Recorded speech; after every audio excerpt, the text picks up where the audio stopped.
Welcome back to the Deep Dive, where we unpack fascinating concepts and basically give you the shortcut to being well-informed. Great to be here. Today we're diving into something that, often gets overshadowed. We talk a lot about grand spells, mighty swords. The flashy stuff. Exactly. But what about the pure, unadulterated power of intellect, of observation? Have you ever wondered about the real strength behind a mind that can just unravel any mystery, outmaneuver foes, see patterns where everyone else just sees, well, chaos? It's such a compelling area. And what's really interesting is that we're looking at a skill set that, it transcends just physical power or magical ability. It's more Right. fundamental. It's an approach to problem solving, really. Yeah. An entire philosophy almost that changes how someone engages with the world around them. So what are we focusing on today, specifically? Our focus for this deep dive is the detective skill. We're drawing from our source material, Dungeon Quest, the detective skill explained, which lays it out meticulously. And let me tell you, this isn't just about solving a single crime, a whodunit. Okay. It's about understanding a master strategist, an unparalleled observer, someone who is just relentless in pursuing truth. Absolutely. And our mission today, for you listening, is to give you a real comprehensive overview of this fascinating skill set. We want to reveal the hidden mechanics, the intellect-driven approach to tackling challenges. And maybe spark some aha moments, right? About observation in your own world, perhaps. Exactly. We're going to peel back the layers on this unique role, go way beyond just the surface level, and really explore what makes a detective so formidable. Imagine a tangled conspiracy in a huge city, or maybe a fortress, magically sealed, seemingly impenetrable. How does one person, without obvious magic or brute strength, navigate that, figure out its secrets, bring truth to light? That's the world we're stepping into. The world of the detective. Let's get into it. Okay, so when you picture a hero in like a typical fantasy setting, what comes to mind? Probably a big warrior, right? Cleaving through enemies. Maybe a wizard, yeah, unleashing fireballs. Exactly, the classics. But the detective, as our source material really illuminates, is such a departure from those archetypes. They're explicitly not your typical brawler or spellcaster. Instead, the text calls them an apex predator of the shadows and a master of observation, deduction, and tactical engagement. That immediately tells you we're dealing with someone different, very different. Yeah, that phrase, apex predator of the shadows, it carries a lot of weight, doesn't it? It really does. What does it mean, though, practically? Well, it suggests someone who isn't just effective, but incredibly precise, subtle. They operate outside the main spotlight, outside the direct gaze. Okay. They're controlling situations, exerting influence, but from unseen positions, often working on the fringes where most people either overlook things or maybe just too afraid to look. So a stark contrast to those more overt roles, like you said, the knight or the wizard, who rely on direct confrontation or, big flashy displays. Precisely. And the source notes, they tend to operate on the fringes of the law sometimes. They're seeking truth where others see only chaos. That's a powerful idea. It really is. It's a differentiator because it highlights this focus on neglected truths, on the messy, maybe unglamorous, but absolutely vital work that others just can't do or maybe won't do. Right, they don't just solve neat little problems. No, they thrive in ambiguity. They step into the chaos and somehow manage to transform that disarray into understanding, into clarity. It really shifts the paradigm, doesn't it? It does. It makes you think. How often, even in our own lives, do the best solutions come from stepping back, from observing, really seeing the overlooked details instead of just charging ahead? Exactly. It's about finding that subtle lever, the one that actually moves things rather than just pushing against a brick wall. That's a fantastic point. Looking past the obvious, beyond the spectacle, into the underlying mechanics of it all. And this philosophy, this kind of subtle power, it really comes alive when we look at their core identity. The source emphasizes they are creatures of intellect and precision. It's not just about carrying weapons. Their entire arsenal is described as custom-built tools. Right. Not just gadgets off the shelf. No, they're described as integrated extensions of their minds. It's not about the size of their axe, like we said, but how finely tuned, how cleverly crafted their instruments are to help their intellectual approach. And if you connect that to the bigger picture, this synergy between their mind and their gear, it elevates problem solving. It becomes almost an art form. Yeah. Every single tool is specifically designed to facilitate that intelligent approach to augment their natural deductive abilities. And their ultimate goals, they're pretty grand, aren't they? They are. Unravel mysteries, outmaneuver foes, bring justice to the forgotten corners of the world. That takes a special kind of operative. It really does. Someone whose methods are all about subtlety, strategic advantage, and almost surgical precision. Just imagine the dedication required, the preparation, the mastery needed to develop that kind of craft. It suggests this relentless pursuit of perfection, doesn't it? In their specific domain. Absolutely. Almost obsessive. Every detail, every piece of gear, every mental faculty is honed for peak performance. It's not just a job for them. It feels more like a calling, demanding total commitment to intellectual excellence. Okay, so that's their identity. Intellect, precision, custom tools, grand goals.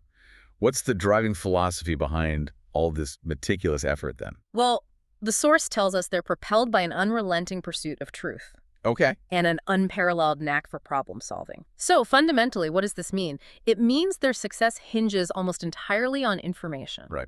Makes sense. For a detective, truly, knowledge is power. Every single piece of information they gather, every specialized tool they use, every carefully planned maneuver, it all feeds into their ultimate success. Their entire existence is dedicated to knowing, understanding, and then acting with that surgical precision we talked about. So they're not just reacting to things as they happen. Not at all. They're proactive. They actively seek to understand the intricate web of cause and effect. And it's not just connecting obvious dots, it's seeing the underlying pattern, the connections in data that seem random or unrelated to everyone else. They excel at piecing together disparate clues, often from really chaotic, fragmented scenes, and then building a coherent narrative from it, something undeniable. And crucially, they move beyond just the actions, right? To the why. Exactly. Right. Understanding complex motivations. That's absolutely vital for prediction, for strategy. Knowing why someone does something is so much more powerful than just knowing what they did. Because then you can anticipate. Precisely. And this deep understanding lets them exploit weaknesses, not just physical weak spots, but critical flaws in, say, criminal plans or enemy defenses. So it's almost like psychological warfare. In a way, yes. It highlights the strategic aspect. They dismantle opposition from the inside out rather than just through direct force. Think about a real-world forensic investigator. Okay. They're meticulously piecing together evidence from a crime scene, not just to ID a suspect, but to reconstruct the entire sequence of events, understand the intent behind it. Right, get the whole picture. Or a military strategist dissecting an opponent's game plan, looking for vulnerabilities before the conflict even starts. It really makes you think, doesn't it? In your own decision-making, how much value do you place on getting all the relevant info, on understanding the motivations underneath before you act? Yeah. It's often the difference between just patching a problem and finding a real, lasting solution. Exactly. An elegant solution, often. Okay, that foundation is incredibly powerful. Now, let's shift from the philosophy to the practical advantages. What does this detective skill actually bring to the table in a situation? Right, the tangible benefits. First and foremost, our source identifies them as unrivaled problem solvers. It says they can dissect complex puzzles, analyze crime scenes, and deduce hidden motives with uncanny accuracy, bypassing obstacles that stump others. That phrase, uncanny accuracy, is fascinating, isn't it? It really stands out. What does it imply? It's not just luck. Definitely not luck. It suggests a highly developed intuition, yes, but one that's meticulously backed by extensive knowledge, by systematic processes, and an almost superhuman eye for detail. Wow. And their ability to bypass obstacles. That means they don't just react to problems, they anticipate them, they dissect them, dismantle them, often preventing bigger conflicts from ever even starting. So where others hit a wall, a dead end. The detective sees another way. An alternative route, maybe an elegant, sometimes surprising solution. Imagine, let's call our detective Kalen. Kalen's facing a super complex vault, right? Magical wards, hidden pressure plates, arcane sequences, maybe even a dormant guardian. Okay.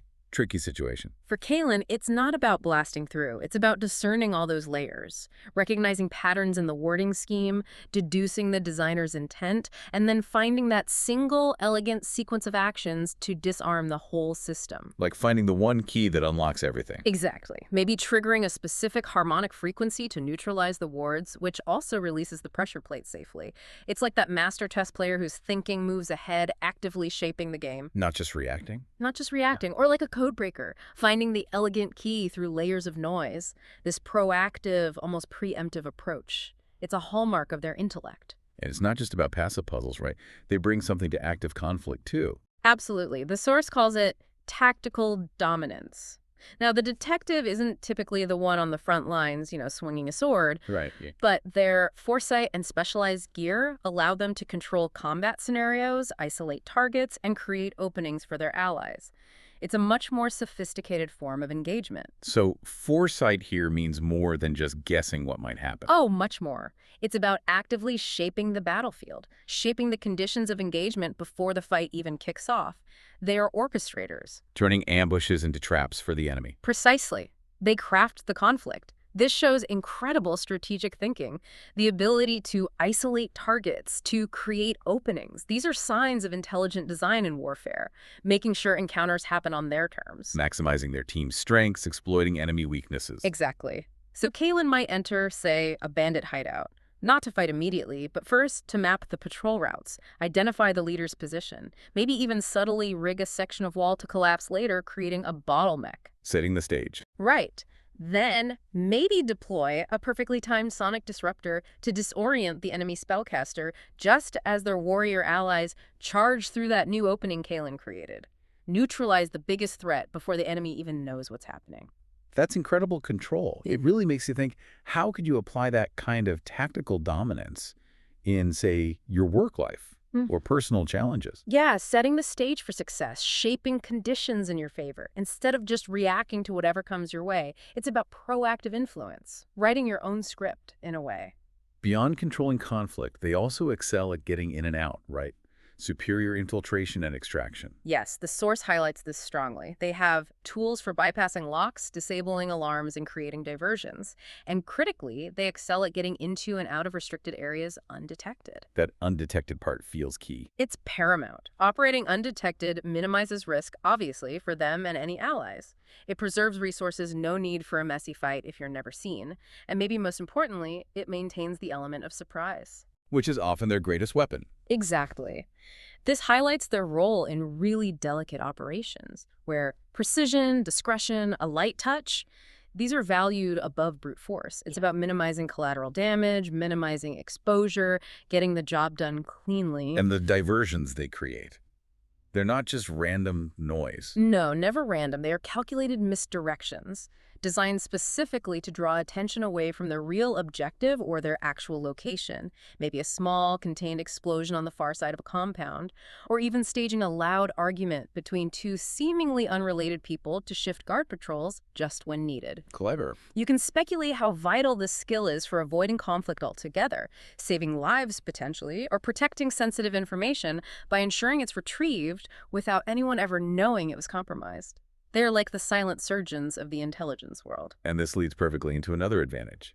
They are information brokers. Ah, yes, this is crucial. The source says their networks and investigative skills make them invaluable for acquiring crucial intelligence, from whispered rumors to guarded secrets. In a world full of secrets, they hold the keys. Absolutely. And the scope of networks and investigative skills here goes way beyond just like technical snooping or hacking. Okay.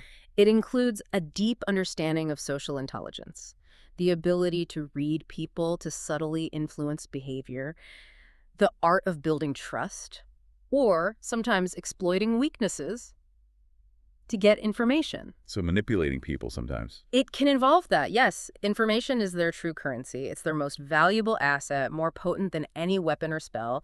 They effectively become the central nervous system for any group they're part of. Providing the critical data needed to make informed decisions. Exactly, whether that's planning an assault, uncovering a conspiracy, or just understanding the true nature of the threat. Imagine Kalen navigating a city's underworld, talking to fences, informants, maybe even corrupt officials, piecing together fragments, whispers, into a clear picture of who's behind, say, a series of disappearances.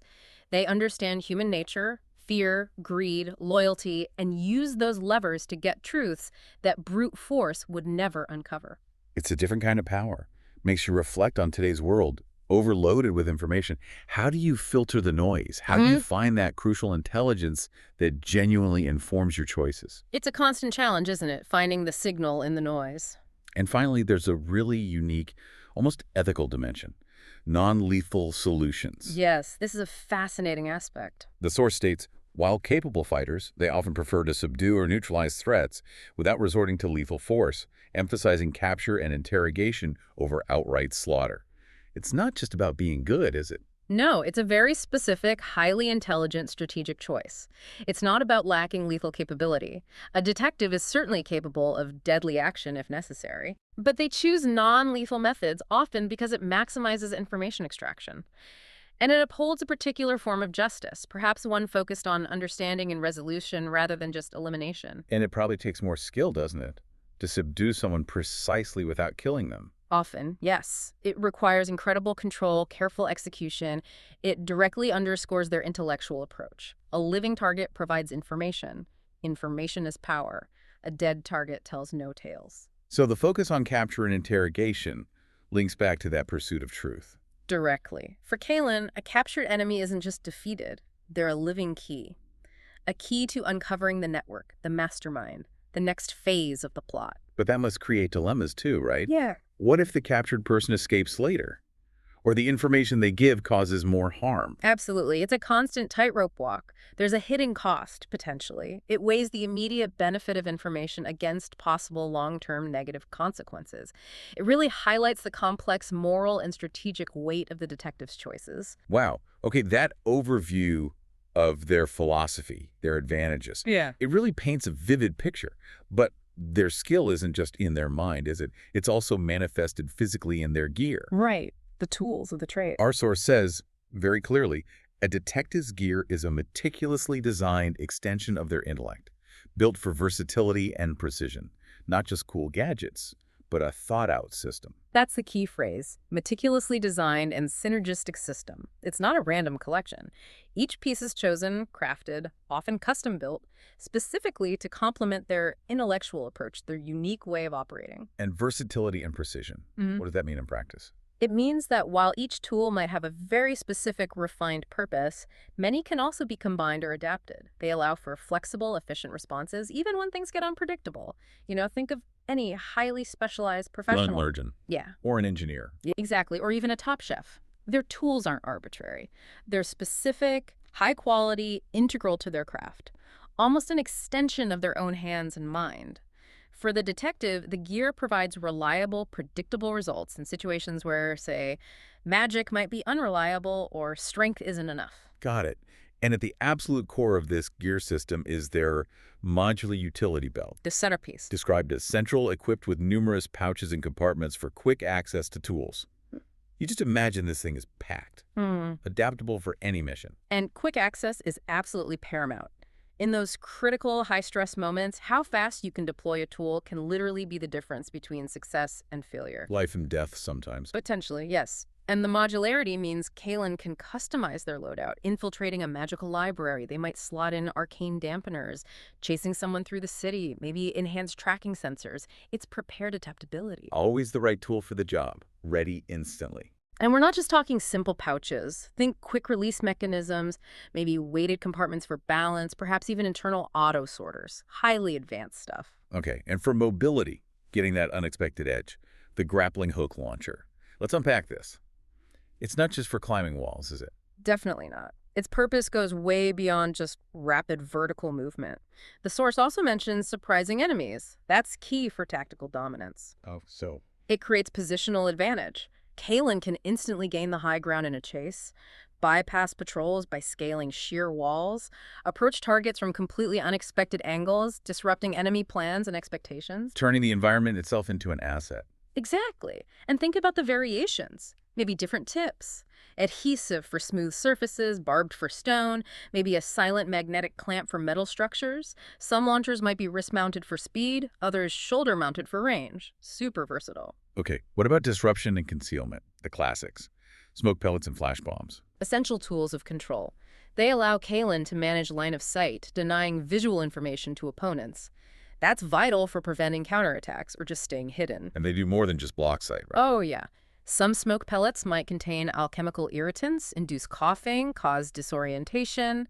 Flash bombs deliver that blinding burst of light, but also concussive sound, stunning adversaries for precious seconds. They facilitate escape, infiltration, or provide cover for allies, turning a bad spot into an opportunity. Then there's the segmented armored cloak or duster, provides camouflage, protection, and aids in disorienting maneuvers. This sounds like more than just clothing. It really embodies their multi-layered approach. It's a triple threat, like the source says. Concealment, defense, and offensivation. Exactly. Concealment via adaptive camouflage, defense from the armored segments, maybe lightweight metal, maybe magically resistant fabric, and then offensive or evasive capability through disorienting maneuvers. How would that work, the disorienting part? Imagine Kalen swirling the cloak in close quarters. The segments create unpredictable movement, maybe briefly confusing an attacker's depth perception, or using the cloak's weight to deflect a strike. It's an active, tactical use of clothing. Hides you, protects you, and you can use it to fight back or escape. Clever. And some might even have, say, thermal dampening layers to fool heat sensors or subtle enchantments to absorb light. Very advanced. Okay, shifting to pure information gathering, the forensic kit includes magnifying glass and tools for analyzing evidence, even magical residue. Well, that's interesting. Analyzing magical residue. This detail is absolutely pivotal. It elevates the detective beyond just normal investigation into something more specialized, almost arcane analysis. So not just fingerprints and fibers. No. This kit might contain things like auric spectrum analyzers that reveal the specific colors of residual magic, identifying the type of spell or school of magic used. Or maybe temporal resonance tuning forks that can replay faint echoes of past events tied to an object, glimpses of crucial moments, or alchemical tracing powders that react to a specific spellcaster's unique magical signature, leaving a telltale glow. So no clue is too small or too weird. Precisely. It ensures nothing is overlooked, however esoteric. It solidifies their role as a comprehensive problem solver, even when dealing with the supernatural. They also have an acoustic sensor listening device for detecting faint sounds, eavesdropping. Classic intelligence gathering, but critical. It lets Kalen understand enemy movements, overhear plans, intercept communications, all without revealing their presence. Reinforces that predator of the shadows identity. And these are probably advanced too. You bet. Think advanced filtering to cut through background noise, directional pickups for focusing on distant conversations, maybe recording functions. Some might even have a limited sonar mode, mapping unseen spaces by sound. And of course, the collapsible lockpicking kit, bypassing complex mechanisms, a detective staple. But elevated, right? This underlines that superior infiltration skill. It shows precision, technical mastery over physical barriers. For Kalen, a lock isn't just a barrier, it's a puzzle to be solved elegantly. What might be in this advanced kit? Maybe whisper-thin runic scribers that mimic arcane key signatures. Harmonic frequency emitters to disarm sound-based wards silently. Miniature pressure release tools for complex mechanical magical traps. It's all about access without destruction or detection. Okay, so how does all this gear translate to non-lethal options and precise offense? Even their miniature explosives or breaching charges, they're not just for blowing things up. No, the focus is tactical. They're used for opening stubborn doors, yes, but also for creating diversions. It reinforces infiltration by opening new pathways or aids tactical dominance by manipulating attention, creating chaos for opponents. Still fitting that precise, intelligent approach. Exactly. Think maybe sonic disruptors that vibrate structural weaknesses until a door just buckles inward silently, or controlled implosion charges that collapse just one section of wall precisely, creating a breach without alerting the whole fortress. It's about shaping the environment. And then the explicitly non-lethal tools, tranquilizer darts or syringes. Directly reflects their preference for non-lethal solutions, for subdue and interrogate. These would likely use fast-acting compounds, probably adjustable potency for different targets.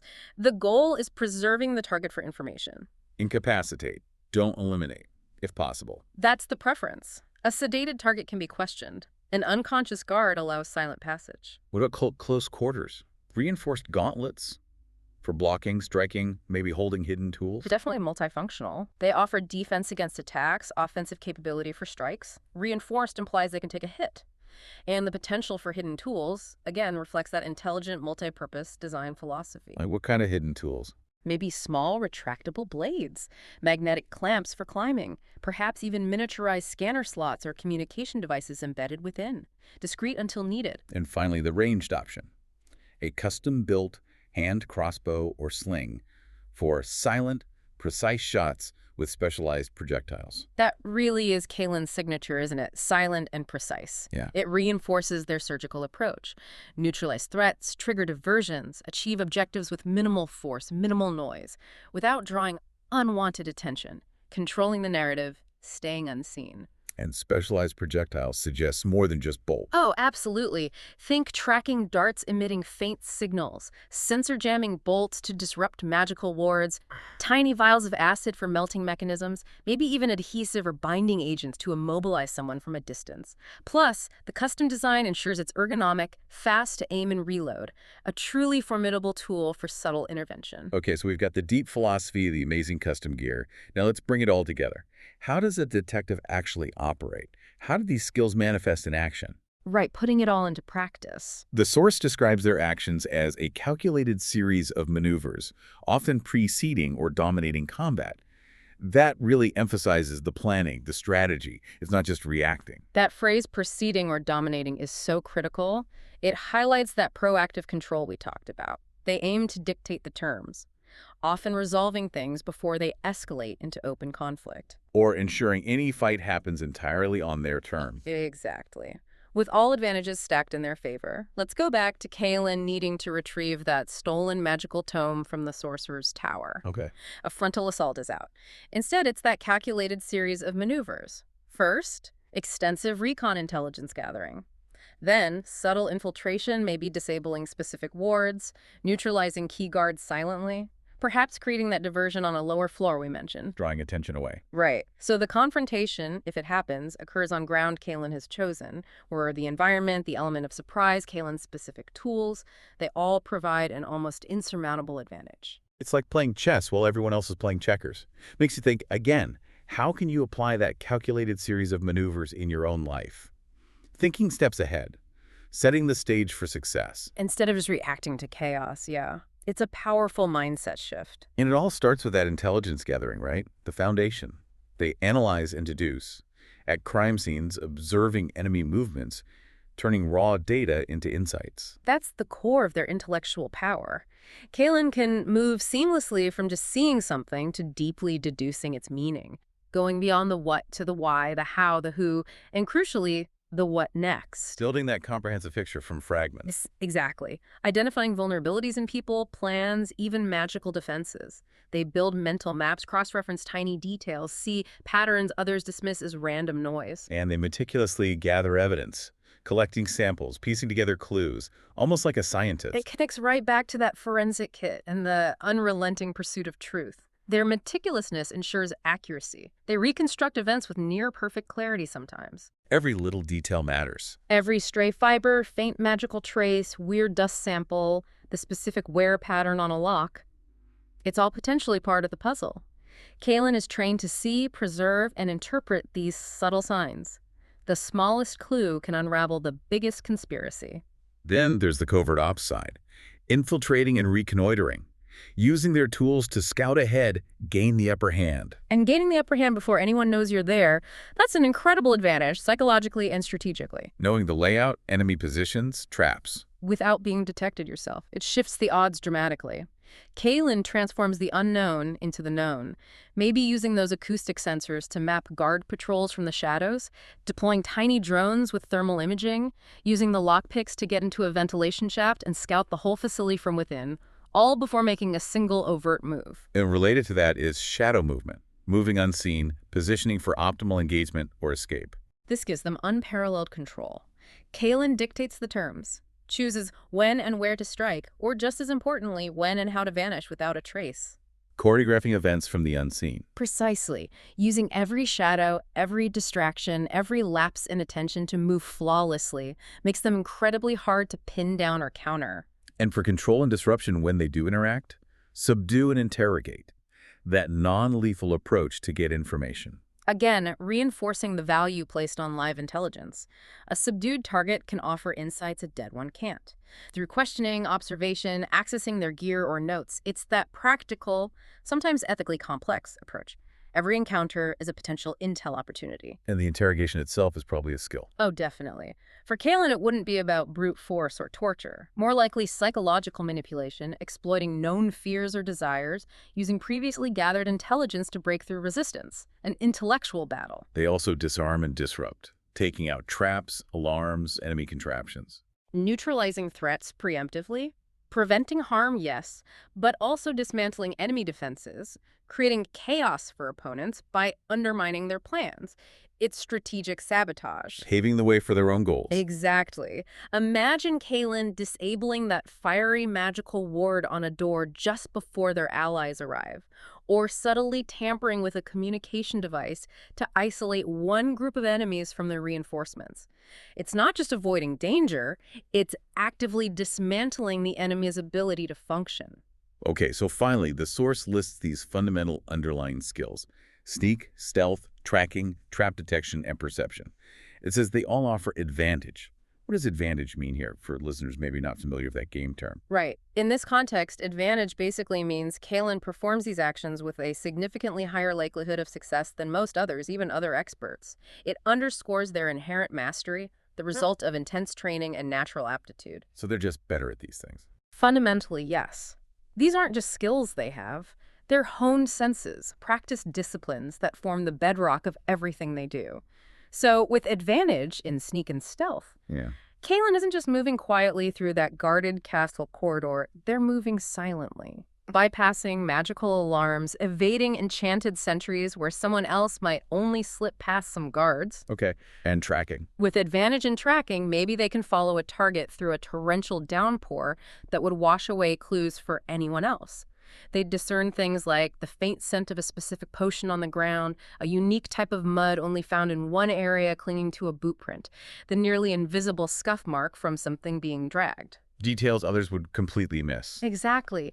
And their perception with advantage is so sharp they notice the tiny inconsistencies, the subtle tells, the hidden levers in any situation. They anticipate threats, see opportunities. They just perceive the world on a different level. It really makes you think, doesn't it? How these perfected skills allow someone to see reality differently, to notice what others miss, anticipate what others can't. It's like they're tuned into a different frequency, seeing the hidden currents, the underlying truths that are just invisible to the untrained eye. A complete recalibration of how you interact with the world. Hashtag outro. Wow. Okay, what a deep dive that was. We've really journeyed through the intricate world of the detective skill today. It's covered a lot of ground. It really did. Unpacking how it's this profound blend of raw intellect, specialized gear, and incredibly strategic action.